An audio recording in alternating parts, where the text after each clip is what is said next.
Hello guys, मेरा नाम है मयंक और मैं हूँ सॉफ्टवेयर इंजीनियर आयरलैंड में। और अभी मैं ऑफिस की तरफ वॉक करते हुए जा रहा हूँ। तो मैंने सोचा ये परफेक्ट टाइम है अपने बारे में बताने का और अपनी पूरी जर्नी शेयर करने का। तो आई गेस मैं स्टार्ट करता हूँ।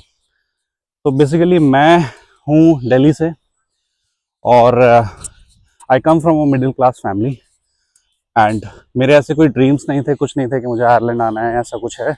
मुझे पता भी नहीं था कि मुझे लाइफ में करना क्या है। तो मैंने 10th 12th किया। 12th में मैंने फिजिक्स केमिस्ट्री मैथ्स लिया एंड देन हर कोई बीटेक कर रहा था, तो मैंने भी बीटेक के फॉर्म्स भर दिए and then I got selected in one of the colleges in Delhi NCR. And उसके बाद फिर वहाँ से मेरी जर्नी शुरू हुई और मुझे नहीं पता था बीटेक के लास्ट ईयर तक कि मुझे करना क्या है। मेरी जो प्रोग्रामिंग थी वो भी इतनी कुछ ज़्यादा अच्छी नहीं थी और मुझे यही लगता था कि मैं कैसे सर्वाइव करूँगा, कैसे क्या करूँगा। तो काफ़ी ये बड़ा मेजर प्रॉब्लम था मेरे साथ कि मैं कैसे इस चीज़ को टैकल करूँ, क्योंकि लाइफ अनसर्टेन है और मुझे नहीं पता मुझे क्या करना है। क्योंकि उस टाइम पे मैकेनिकल ब्रांच ज़्यादा फेमस थी, तो कुछ आइडिया ही नहीं लग रहा था कि मुझे क्या करना है। देन आफ्टर फोर्थ ईयर में कंपनीज प्लेसमेंट के लिए आई, टीसीएस आई। तो टीसीएस आती ही थी, तो टीसीएस में मेरा सिलेक्शन नहीं हुआ। मेरी प्रोग्रामिंग वैसे कुछ खास नहीं थी, बट कुछ कुछ लोगों का सिलेक्शन हुआ और उसमें एक ऐसा भी था जो पूरे बैच में इज़ अ नॉन परफॉर्मर और उसका भी सिलेक्शन हो गया।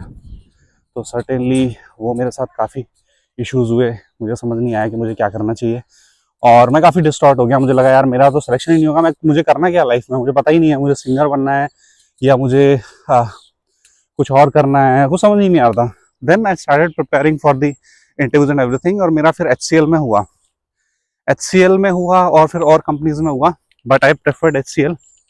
तो मैंने एचसीएल में जो है प्लेसमेंट लिया, बट स्टिल एक कंपनी और आ गई, तो I think I can name it, तो एक्सेंचर। तो मैं एक्सेंचर में प्लेस हुआ बैंगलोर के लिए। और फिर बैंगलोर के लिए मेरी पहली flight to join in Accenture Bangalore. It was like मेरी फर्स्ट फ्लाइट थी और मुझे आइडिया भी नहीं था कि फ़्लाइट कैसे बोर्ड करते हैं, क्या करते हैं। Everything was very new. और जो होता है ना, एक मिडिल क्लास इंस्टिंक्ट के आपको साइड वाली सीट चाहिए और बादल ज़रूरी है, तो वो चीज़ मेरे साथ हो रही थी और मुझे लकीली कुछ समझ में नहीं आता कि मुझे क्या करना चाहिए। और फिर मैंने जैसे तैसे उसमें पार्टिसिपेट किया और पार्टिसिपेट करने के बाद मैं पहुंचा वहाँ पे और वहाँ देखा मैंने डिफरेंट एनवायरनमेंट, प्रोफेशनल एनवायरनमेंट है, डॉक्यूमेंट्स वगैरह सबमिट कर रहे हैं, सब कुछ कर रहे हैं। तो फिर उसके बाद मैंने वहाँ से अपनी जर्नी शुरू की और मेरा जो पहला प्रोजेक्ट था वो काफ़ी ऐसा प्रोजेक्ट था जो जो मुझे पसंद भी नहीं था, क्योंकि उसमें ना जावा थी ना कुछ थी। एक एचपी एक्सट्रीम डेवलपर टूल था, उस टूल के बेसिस पे ही काम करना था। और मेरे सारे जो बैच के और लोग थे वो डिफरेंट डिफरेंट टेक्नोलॉजीज पे काम कर रहे हैं। तो मुझे काफ़ी इश्यूज हो रहे थे। मुझे लग रहा था यार मैं कैसे सर्वाइव करूँगा, कैसे क्या करूँगा लाइफ में, बड़ा बड़ा प्रॉब्लम है ऐसे सर्वाइव करने में।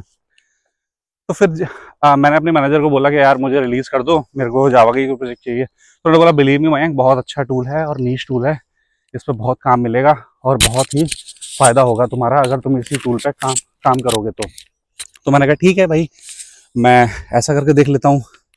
काफ़ी देर वेट किया, नहीं हुआ। फिर वो जो प्रोजेक्ट था वो था ऑस्ट्रेलियन प्रोजेक्ट, तो उसके काफ़ी लोग जो है बाहर चले गए आफ्टर सम टाइम। मतलब मैंने जब वो प्रोजेक्ट छोड़ा और मैं दिल्ली आ गया, दिल्ली में दूसरा प्रोजेक्ट मैंने ज्वाइन किया इंटरनल मोबिलिटी के थ्रू, इंटरनली जो है जॉब सर्च करके विद इन एक्सेंचर पोर्टल। और फिर मैं मूव किया। जैसे ही मैं मूव किया वैसे ही कुछ टाइम बाद मैंने देखा कि जितने भी लोग थे जो उस प्रोजेक्ट में काम कर रहे थे, सबको ऑस्ट्रेलिया भेज दिया। और मैं बहुत शौक, पता नहीं मुझे क्यों ऐसा लगा, लगना नहीं चाहिए बट स्टिल मुझे फील हुआ कि यार मैं भी जा सकता था, मैंने इतना अच्छा मौका छोड़ दिया और मैं यहाँ ज्वाइन कर गया हूँ। और वो था सपोर्ट का प्रोजेक्ट, मुझे किसी भी तरह दिल्ली आना था due to some personal reasons. तो मैं दिल्ली आ गया, अपने घर वालों के साथ रहा। बट जो टाइम था जब मुझे रियलाइज़ हुआ कि यार ये कुछ ऑन साइड भी कुछ होती है यार, मतलब लोग जाते हैं इतना फ्लॉन्ट करते हैं कि भाई मैं यहाँ पे हूँ, और जो है फिर वो लोग सेटल भी हो गए वहाँ पे इवेंचुअली और सबको बुला लिया था हाँ, तो सबको बुला लिया था, मेरा कॉल आ गया था अभी। तो फिर वो जर्नी मेरी वहाँ से शुरू हुई और फिर मैंने वहाँ पे काम किया। मुझे कोई इंटरेस्ट नहीं आया भाई सपोर्ट में, किसको इंटरेस्ट आता है काम करने में। तो काफ़ी मेरे साथ दिक्कत ही थी कि मैं सपोर्ट में कोई इंटरेस्ट आ नहीं रहा था काम करने में। तो फिर मैंने वहाँ से भी रिक्वेस्ट किया कि मुझे रिलीज़ कर दो, मुझे पता नहीं लाइफ में करना क्या है स्टिल। और मैं यूपीएससी की भी तैयारी शुरू कर दी थी मैंने। मैं करोल बाग दिल्ली में जाता था यूपीएससी की तैयारी करने। मुझे लगता था कि यार मेरा थोड़ा जनरल स्टडीज़ अच्छा है, मैं हिंदू न्यूज़पेपर भी बहुत अच्छे से पढ़ लेता हूँ, तो मेरे को मतलब चांसेस थे कि कर लूँगा। But still due to my health मैं पहले ऑफिस जाता था, ऑफिस से घर जाता था, तो काफ़ी डिफिकल्ट होता था मेरे लिए कि मैं काम भी कर पाऊँ, बहुत डिफिकल्ट होता था। तो फिर मैंने सोचा कि यार चलो छोड़ो, अब जो है कंपनी है, कंपनी के थ्रू ही कुछ करना है। फिर मुझे एक प्रोजेक्ट मिला, मैंने उसमें कोई टेक्नोलॉजी थी फ्रंट एंड की, वो सीखी और मैंने प्रूव किया कि भाई मैं कर सकता हूँ।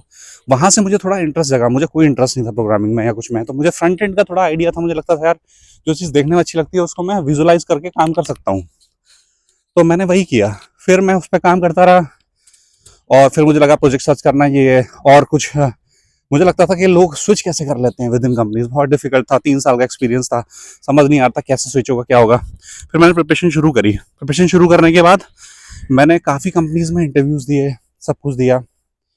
और फिर मैंने जो है इंटरव्यूज़ जब दिए तो उसके बाद मेरा सिलेक्शन हुआ एक कंपनी थी प्रोडक्ट बेस्ड उसमें, और मुझे ऑफर आया कॉग्निजेंट से। कॉग्निजेंट हमेशा मेरा सेवियर रहा था, कॉग्निजेंट और एचसीएल। जब भी मुझे स्विच करना होता था तो मुझे इन कंपनी से ऑफर लेटर आते थे, मैं इन कंपनी का ऑफर लेटर यूज़ करके किसी और कंपनी में सिलेक्शन ले लेता था। तो फिर मैं एक प्रोडक्ट बेस्ड कंपनी में गया, वहाँ काम किया। तो वहाँ कुछ ज़्यादा काम था, मतलब जावा वगैरह पे। जावा मेरी अच्छी नहीं है टू बी वेरी फ्रैंक, मेरे को और चीज़ों में आता है। मैंने बेसिक्स बहुत अच्छे स्ट्रॉन्ग किए थे जावा स्क्रिप्ट में।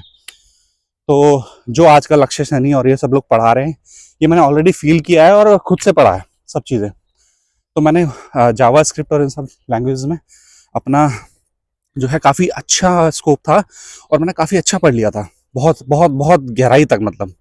और मेरे को अभी भी देखो डीएसए नहीं आती है, पर मुझे बेसिक्स आते हैं, तो मैं उसी के सहारे यहाँ तक पहुँचा हूँ। तो फिर हाँ, फिर मैं वो ज्वाइन करी प्रोडक्ट बेस में, 1 साल काम किया। फिर मैं उसके बाद 1 साल काम करने के बाद मुझे पता लगा कि यार प्रोडक्ट बेस में तो ऑन साइट और ही कम है, क्योंकि मैं ऑन साइट ही ढूंढ रहा था इधर से उधर। तो मैं प्रोडक्ट बेस में ऑन साइट नहीं कर पाया और फिर मैंने फिर से स्विच किया। फिर मैं सोचा अब मैं टीसीएस में जाऊँगा, टीसीएस से ज़्यादा ऑन साइट कोई कंपनी नहीं देती, और बिलीव मी ये सच है। तो मैंने टीसीएस, मैंने पैसे की परवाह किए बिना टीसीएस ज्वाइन करी, और टीसीएस में लकीली मुझे एप्पल प्रोजेक्ट मिला। और वहाँ पे मैंने अपने जो मैनेजर था उसको पहले ही बोल दिया था कि भाई मेरा जो है ऑन साइट का काफ़ी मन है, तो आपका जहाँ भी ऑन साइट हो प्लीज़ मुझे कंसिडर करना, मैं काम करने के लिए तैयार हूँ, जितना काम कराओगे कर लूँगा। फ्रंट एंड बहुत अच्छा है, कोई इशू नहीं है। तो फ्रंट एंड के प्रोजेक्ट्स भी थे ऑस्टिन टेक्सास में। देन फिर मैंने बोला तो उन्होंने मेरा H1B के लिए अप्लाई कर दिया, और H1B की लॉटरी और वेटिंग इतना ज़्यादा होती थी कि यार आप कुछ नहीं कर सकते। मुझे लगता नहीं था लॉटरी में भी नाम आएगा, लोग 3-3 साल से वेट कर रहे थे और लॉटरी में किसी का नाम आ नहीं रहा था। तो फिर जब लॉटरी के रिजल्ट अनाउंस हुए तो मेरा नाम आ गया और मैं बहुत खुश, मुझे ऐसा लगा मैं यूएस पहुंच ही गया। और फिर उसके बाद जर्नी शुरू होती है, भाई स्लॉट ही नहीं मिल रहे हैं, कुछ नहीं मिल रहा है, कोविड भी चल रहा है, बहुत इशूज़ हो रहे हैं। फिर मैंने इवेंचुअली वहाँ से भी मैंने सोचा कि यार क्या करूँ मैं, क्या करूँ। बहुत सोचा, लोगों ने कहा यार मत छोड़, H1B है, कभी ना कभी तो जाएगा ही, 100% कंपनी ने पैसे लगाए हैं तो भेजेगी। तो वो भी मुझे पता था कि भेजेगी, लेकिन मुझसे टाइम का सबर नहीं हो रहा था, और लोग बाहर पैकेजेस भी अच्छे ले लेते थे उस टाइम पे। फिर मैंने बाहर सर्च शुरू किया दोबारा से, तो मुझे अपनी CTC का कम से कम 4 टाइम्स सैलरी ऑफर हो रही थी, which is very very good amount. तो मैंने फिर से, मुझे कॉग्निजेंट का ऑफर लेटर आया, क्योंकि वो नीश डिमांड थी उनकी उस टाइम पे फ्रंट एंड में। तो मैंने उसका ऑफर लेटर लिया। फिर मैंने एक और कंपनी ज्वाइन करी उसको लेकर।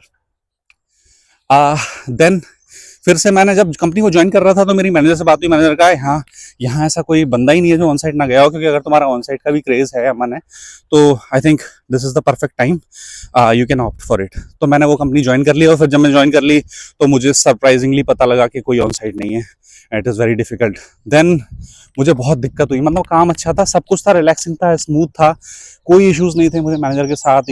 इवन किसी भी मैनेजर के साथ मेरे कोई इश्यूज़ नहीं रहे हैं। तो गाइज हमेशा याद रखो कि कहीं भी आप काम कर रहे हो तो आईटी वर्ल्ड बहुत छोटा है, तुम्हें कोई ना कोई मिल जाएगा इधर उधर।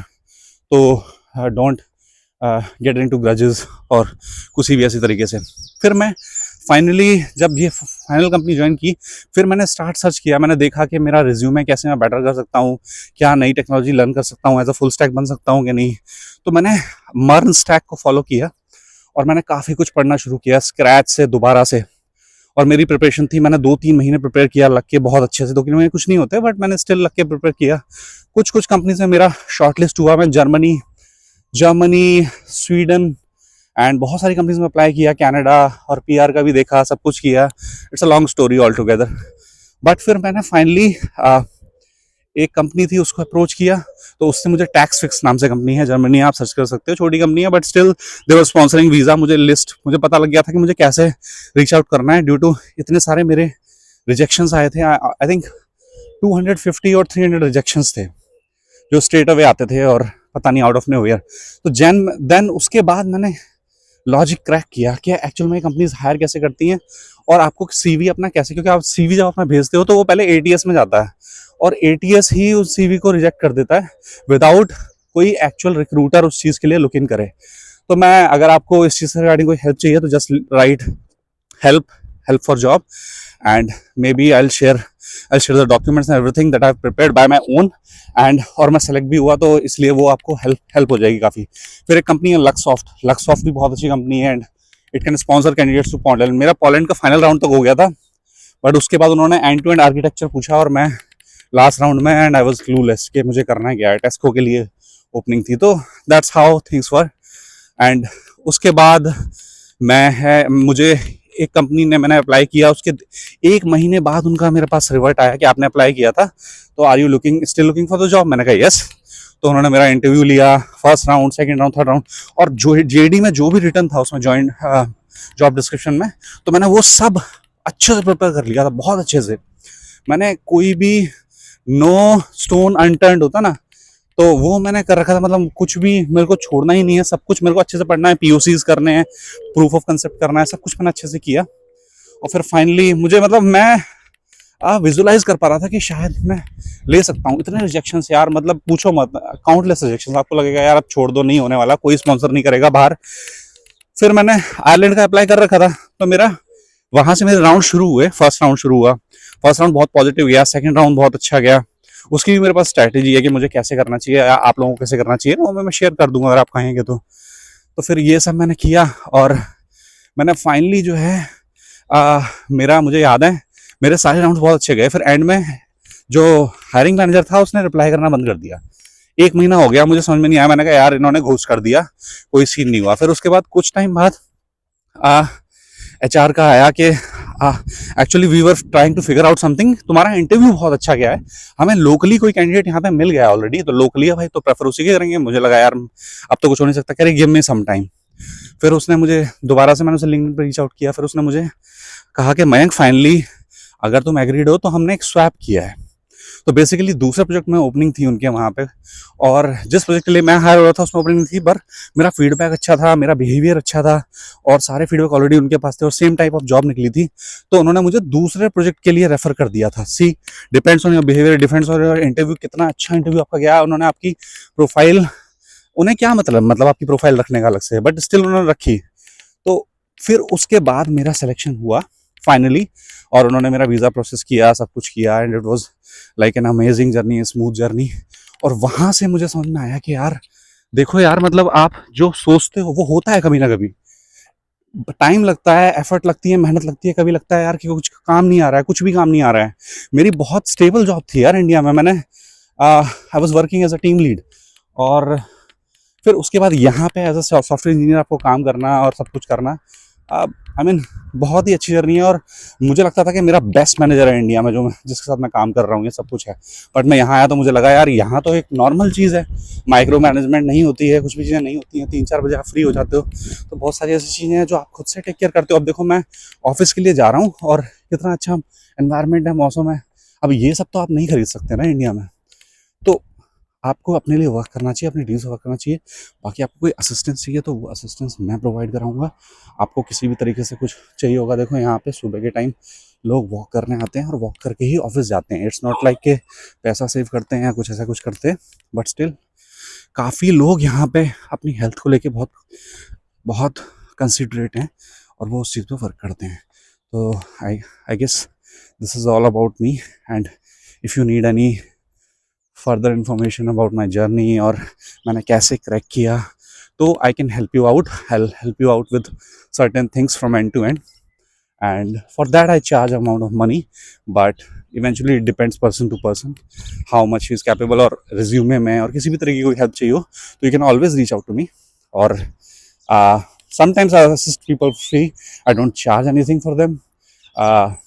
और यही है मेरी जर्नी यार लाइफ की। काफ़ी दिक्कत भरी रही है। मैं कभी फ्लाइट में ट्रैवल नहीं किया था, मैंने कभी ऑन साइट नहीं देखा था, मुझे पता भी नहीं था ऑन साइट होता क्या है, और बहुत ही हार्डशिप्स मैंने फेस की। हर कोई फेस करता है, बट स्टिल मैंने भी की हैं वो हार्डशिप्स फेल, और मैं उन चीज़ों से आगे निकला। और पता नहीं, मुझे भगवान पे विश्वास था। मैंने बहुत सारी चीज़ें वैसे भी की थी कि कैसे मैं उस चीज़ को और मैक्सिमम कर सकता हूँ भगवान में और ग्रो करना। ChatGPT पे देखना है कि यार कौन सा दिन मेरे इंटरव्यू के लिए अच्छा रहेगा, मुझे उस दिन क्या पहनना चाहिए, ये सब। बट आई थिंक आपका भगवान पे विश्वास और आपका हार्ड वर्क यही आपको आगे तक ले जा सकता है। तो I wish you all luck, and I believe कि आप लोग इतनी मेहनत करेंगे और आगे बढ़ेंगे। और मेहनत करने से हमेशा कुछ ना कुछ मिलता है यार, 100% मिलता है। नहीं मिलता है तो आप सीखते हैं कुछ, और कहीं ना कहीं आपको जर्नी ले जाती है बाहर। मुझे ये नहीं पता था मुझे आयरलैंड आना है, मैं तो किसी भी कंट्री के लिए तैयार था। पोलैंड, एशियन कंट्रीज को छोड़ के मैं किसी भी कंट्री के लिए तैयार था। दुबई वो मुझे नहीं जाना था।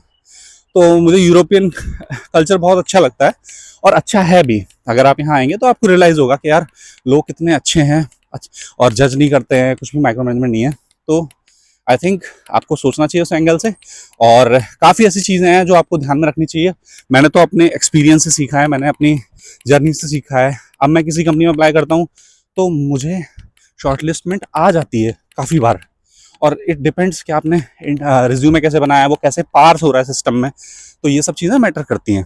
तो आई गेस आप उन सब का ध्यान रखेंगे, और मिलते हैं किसी अगले टॉपिक पे। अभी मैं कुछ और अपनी जर्नी आप लोगों के साथ बहुत अच्छे से शेयर की है, तो आई गेस ये आपके लिए हेल्पफुल रहे और आप इससे कुछ सीखें। Thank you very much and have a nice day. Bye.